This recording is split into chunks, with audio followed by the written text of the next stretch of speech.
பழைய காலத்து இட்லி சாம்பார் தான் இது. இந்த வீடியோவுடைய ஃபுல் டீட்டெயில் வேணுன்றவங்க என்னுடைய சேது சித்ரா கிச்சனில் போய் பாருங்கள். பழைய காலத்தில் இந்த பாட்டி கடை அந்த இட்லிலாம் பண்ணுவாங்க இல்லையா, அதுக்கு இந்த சாம்பார் தான் வச்சு கொடுப்பாங்க. இட்லிக்கு சரியான அப்படியே காம்பினேஷனாக இருக்கும் இது.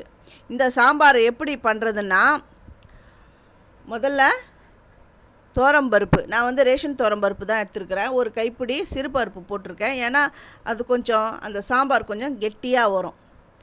அதெல்லாம் சேர்த்து தான் நான் பண்ணியிருக்கேன். அது ஒரு காலத்தில் அந்த வீட்டு வாசலில் அந்த வெப்பம் கிளம்புற அந்த காலை நேரம் பாட்டி என்ன பண்ணுவாங்களா, இட்லி ஊற்றிட்டு பக்கத்தில் இந்த சாம்பார் குழம்பை வச்சுப்பாங்க. அந்த இட்லியை சுட சுட அந்த ஆவியில் அப்படியே அந்த துணி போட்டு வேக வச்சு இறக்கி அது மேலே இந்த சாம்பாரை ஊற்றி சாப்பிட்டா செம்மையாக இருக்கும். அந்த காலத்து ஃபீல் நம்ம எல்லாருக்குமே வரும். கண்டிப்பாக இந்த சாம்பார் சாப்பிட்டிங்கன்னா அந்த காலத்து ஃபீல் வரும் உங்களுக்கு. அது எப்படி அந்த பாட்டி பண்ணுவாங்க, அதுவும் அதை வேக வச்சு அந்த சட்டியில், அந்த கல் சட்டியில் போட்டு கடைஞ்சி அதை தாளித்து சும்மா மனம் கம கம கமன்னு இருக்கும். அதே மெத்தடில் பண்ணியிருக்கிறோம். என்னென்னா அந்த காலத்துலாம் அடுப்பில் பண்ணுவாங்க. பண்ணிவிட்டு அடுப்பில் துவரம்பருப்பை நைட்டே வேக வச்சு எடுத்துருவாங்க. நைட்டை நல்லா வேக வச்சுட்டு காலையில் அந்த இட்லி ஊற்றிட்டு இதுக்கு அதாவது நல்லா கடைஞ்சிட்டு இதுக்கு தாளிப்பெல்லாம் போட்டு பண்ணுவாங்க. இதில் பெருசாக காய்கறி அதெல்லாம் கிடையாது. இந்த பச்சை மிளகா காரம் தான் இதுக்கு. பச்சை மிளகா, வெங்காயம், தக்காளி எல்லாம் போட்டு இந்த பட்டை லவங்கம் சேர்ப்பாங்க. அதை சேர்த்தாங்கன்னாப்பா அந்த சாம்பாருடைய மனம் அப்படி இருக்கும்.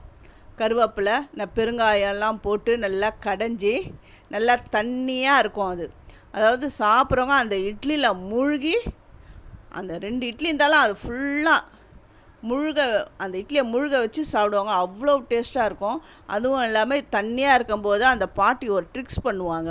இந்த இட்லி மாவு இருக்குது பார்த்திங்களா, அதில் கொஞ்சம் தண்ணி விட்டு ஒரு கரண்டி எடுத்து தண்ணி விட்டு நல்லா கரைச்சிட்டு இந்த இட்லியில் ஊற்றுவாங்க. அதுவும் ஒரு நல்ல டேஸ்ட்டாக இருக்கும். அது ஒரு டேஸ்ட்டாக இருக்கும். இந்த மாதிரி இட்லி இப்போ இட்லி சாம்பார் எங்கேயுமே கிடைக்கிறது கிடையாது. அந்த காலத்தில் அந்த இட்லி கடை, பாட்டி கடை இட்லி சாம்பார் எப்படி பண்ணுவாங்க அப்படின்றத என்னுடைய சேது சித்ரா கிச்சனில் நான் தெளிவாக சொல்லியிருக்கேன். நீங்கள் போயிட்டு பாருங்கள். பார்த்துட்டு எப்படி இருந்ததுன்னு எனக்கு கமெண்ட் பண்ணுங்கள். உங்கள் பிடிச்சிருந்தா உங்கள் ஃப்ரெண்ட்ஸுக்கும் நீங்கள் ஷேர் பண்ணுங்கள்.